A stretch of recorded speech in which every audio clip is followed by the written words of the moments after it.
He became GIS coordinator. He walked into what many of us would have considered a cozy job. He could have wandered around the state building, shot rubber bands at his secretary, played video games, and drawn a paycheck and not had to do a whole lot. But Tony's not like that. He's one of those passionate people that I talked about earlier. Tony began to look for things to do, and he didn't have to look too far to find things that needed done. And many of us were quick to point out to him things that needed done. Tony is working on the broadband for the state. Tony helped to author and institute a new state GIS strategic plan, which created more work for guess who? Tony. Tony's helping to start a statewide ortho business plan. Tony pointed RTI towards a grant to start a statewide cadastral business plan, which he is involved in. In order for this plan, our dream, to come to fruition, it's going to require the cooperation of 55 counties. Many counties are willing to cooperate because they share our vision and our dream of moving our state forward in the GIS arena. Some counties do not have GIS or have the resources to fund, technical knowledge, or the ability to even maintain a GIS. Other counties have reportedly stated that they have no intention of now or ever sharing their data with the state. I think some of these counties are coming around and will support our plan. The plan also makes provision for the counties that do not have GIS.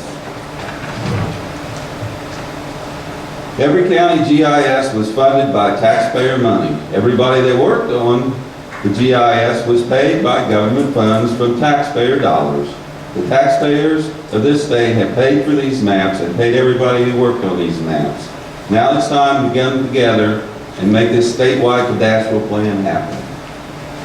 Tony Simental has been the GIS coordinator since February 2009. Tony possesses a combination of academic training, GIS skills, research interest, and work experience in private government and educational organizations. Tony previously worked for the Property Tax Division, where he managed and administered the Mine and Mineral GIS unit for several years. Tony also served as the intern public work director as an engineering tech for the city of Huntington.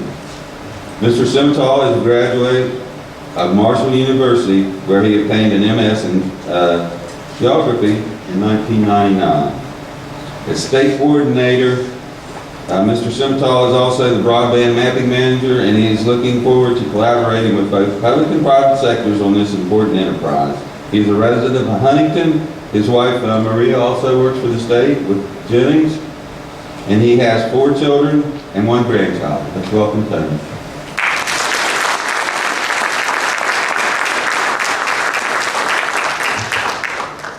Well, just a disclaimer, Rob will be getting a check very soon. As soon as the conference is over, we'll get a check for what he said about me. Thanks, Rob.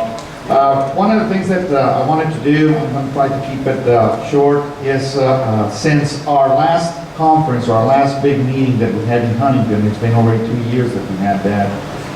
At the time, we were beginning some new plans, and we announced some of them. One of the most important ones that coincides with one of the many goals that we have in the strategic plan was to map water and wastewater in West Virginia. We were able to collect 98% of the data, which is extremely well. I was invited to participate in this project by the executive director of the WDA, Chris Jarrett. We worked with them, and now I can actually tell you that the website is available. They have done a great job. You may see Mike Dominiak around, I believe, up there. You can ask him about this website. It's an excellent tool that we have. We have brokered an MOU between the WDA and DEP, in which DEP is going to host the data, so we can actually use it as a map service. Anyone will have access to this particular data set. The reason why we're hosting at DEP is that we didn't want to have WDA carry all the burden from all of us GISers that want to utilize this particular layer, and takeaway from the regional planning councils and those sponsors for the project. But anyway, that's one of the things. Another thing that happened since the last conference is that we were able to secure an additional $3.3 million for the broadband mapping project. We do have $1.2 million for mapping for the next 3 years, plus additional monies for technical assistance projects and local and regional planning teams. We are working with 11 regional planning councils to create strategic broadband development and adoption plans. In the next few weeks, if I'm not mistaken, we will announce through the Geological Survey a technical assistance grant program. It's going to be small grants that are going to be between $5,000 and $30,000. There's going to be a big announcement soon. But anyway, those are some of the achievements that we had. Another one that we were hoping to have by the 2010 conference was the executive order. We were not able to secure it by the time that we had the conference, but in August of that year, it was issued, so now we have a new executive order. The executive order actually creates the Office of GIS Coordination, which previously did not exist, just the position of GIS Coordinator. We also participated in the creation of several workshops, GIS workshops, with AGP, with the Technical Center, RTI. We have been working closely with them on this. These workshops were designed to inform, train, and advise county and local government officials as much as we could. We worked with RTI on a statewide cadastral data set business plan. It was very successful. We hope to have it passed and approved by the GIS Policy Council in our next meeting in June. We work with many people. We reached to the assessors, we reached to the planning councils, we reached to the county commission, and so on. And later, I guess, we'll have to reach out to the our legislatures to get some money for that particular project. As it was mentioned before by those that spoke before me, there's a vast difference between counties as to the GIS capabilities. In the cadastral data set, we have 14 counties that don't have GIS capabilities currently, or they haven't even been, their data has not been translated into that. On the mineral side, we have about 120,000 mineral parcels that have been mapped. Some of those, actually, the Tech Center helped the Property Tax Division to do some of the work, utilizing some of the funds available to the Mine Minerals project. We also basically oversee somewhat the mineral lands mapping program.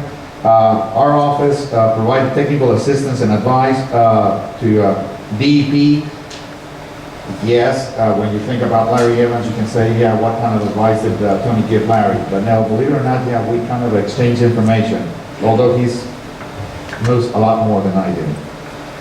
We also work with the Division of Homeland Security in going to this collaboration among agencies. The broadband mapping project, at first, it was Homeland Security.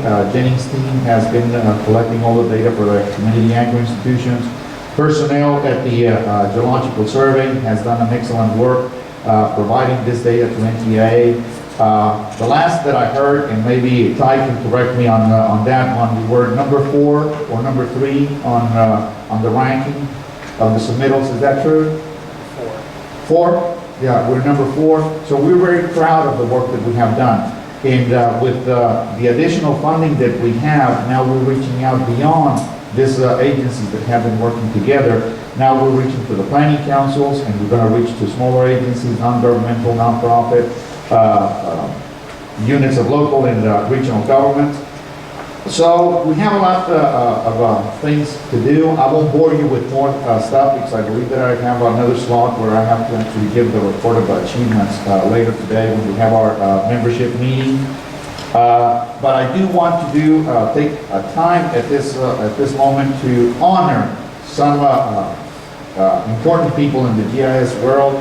this is, well, at least in West Virginia, we decided in one of our board meetings that we would honor one person for Geospatial Person of the Year, and we would also give out a Geospatial Professional Lifetime Achievement Award. We had some very good nominees for this awards. It was really hard for us to basically decide who would get what, but since we decided we were only going to have one Professional of the Year award, I would like to, first of all, Kurt, could you come in and help me up here, please? I would like to call Victoria Tori Myers to the stage, if she doesn't mind.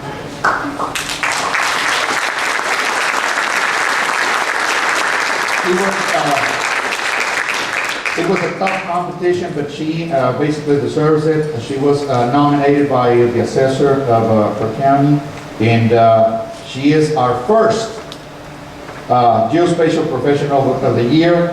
Tori, congratulations.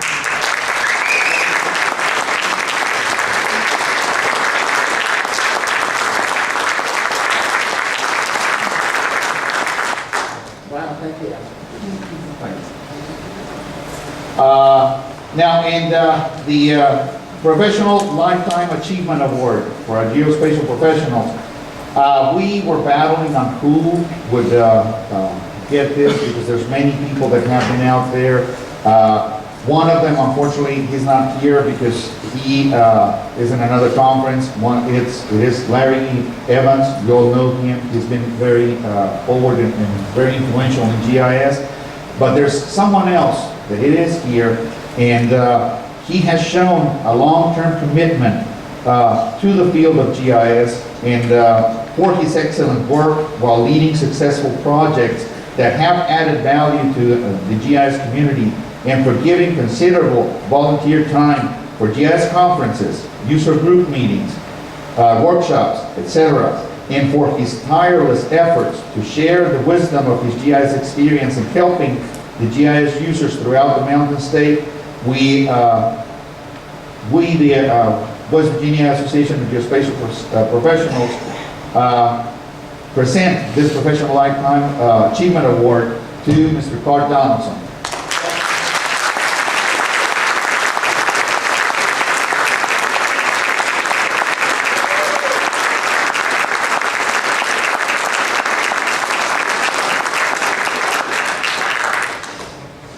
And that's for all my spill for today. Well, not for today. During our membership meeting, I'll report a little bit longer.